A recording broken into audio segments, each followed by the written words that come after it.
Hello, everyone, and welcome to a presentation by the Thrive Tribe titled Tackling Teenage Pregnancy Through Tech, Creativity, and Opportunity in Matsulu. What would you do if you had the passion but not the means or the tools to realize it? To answer this question, I'd like us to cast our minds to Matsulu, a small town in rural Mpumalanga, where a teenage girl who dreams of the changing world, tech, and robotics sees the world unfold in front of her eyes. But how can this girl be part of a changing world when all she has is a soccer ball, chalkboard, and a smartphone with little to no data?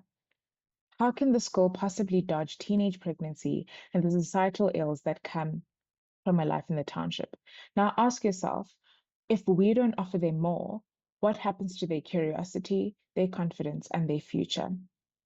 Through careful scrutiny, we have identified the scourge of teenage pregnancy in Matsulu to be a glaring issue. As such, this has guided our choice of GCGO. This gap in the lack of diverse extracurricular activities contributes to young people engaging in risky sexual behavior due to an excess amount of time and limited resources.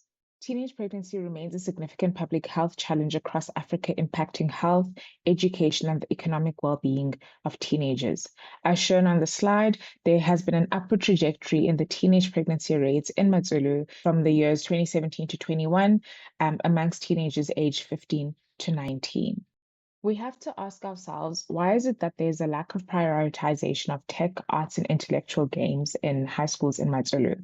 While these schools are ill-equipped to deliver tech education, for example, learners have access to a computer once a week, which is not enough exposure to the world of tech and programming languages. Furthermore, multipurpose centers whose sole purpose is to provide a space for learning, provide computers and libraries are ill equipped, neglected, understaffed to cater to the interests of these students. Our user is Timpokazi, a 17-year-old girl child who goes to Sibusisiwe Senior Secondary School in Matsudu. She is interested in tech and coding. She wants to discover extracurricular activities that match her interest, that is tech learning and availability, free time after school. Existing options at her school, such as netball and soccer, make her feel overwhelmed, outdated, or irrelevant, making it hard to find something engaging nearby and right for her, and that increases the risk of a teenage pregnancy.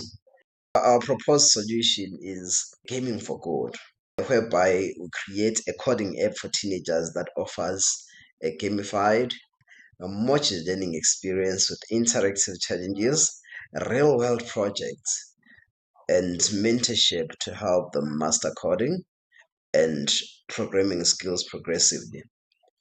This provides an engaging, structured, and supportive environment that empowers teenagers to learn coding at their own pace while fostering collaboration and real world application to their skills.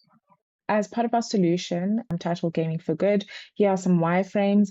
So on the landing page, you have the profile and the ability to sign in and register your profile. The game is designed in such a way that it has stages and levels, as indicated here, where after successful completion of a level, the user earns a badge. And after 10 levels completed, which equates to a module, the user is able to earn a digital certificate. The game's purpose is to introduce learners to tech and to keep them off the streets. These are the content that has the potential to be featured on the app, which is some popular programming languages. Furthermore, there is the offline online mobility toggle, which is aimed to address the data issue where data is too expensive, which can be a hindrance to some users. Furthermore, the app is developed to be used both as an app on a mobile device as well as a computer.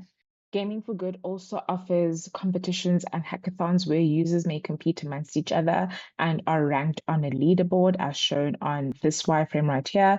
This is a representative wireframe of the badges and certificates that may be earned. And lastly, there is a chat room where users may engage with one another. This chat room is closely monitored by app mentors who ensure that users abide by the platform's etiquette as well as protection of personal information. So the following are the iterations to the proposed solution that is Gaming for Good, and they are based on the feedback that you got from users.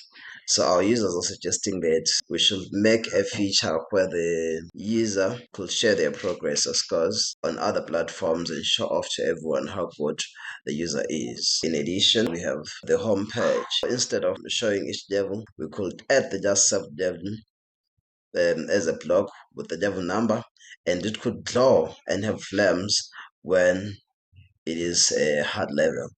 The following are the things we would achieve if funding was provided either by the government or by the non-governmental organizations.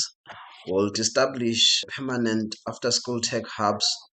We'll run monthly hackathons, a special initiative for girls in tech that is providing mentorship, leadership training, and will partner with local clinics, schools, and community centers to integrate digital literacy and life skills into youth development programs. We'll create a youth-led innovation movement where the best ideas from our teens get support to turn into startups, apps, or community projects.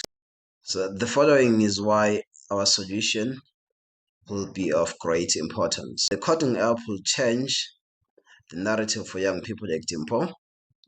For instance, from idle time to building their future, from risky to creative and structured learning, from feeling powerless to feeling capable, connected, and proud. It is not just teaching them to code, it's teaching them to hope, to persist, and to build better lives.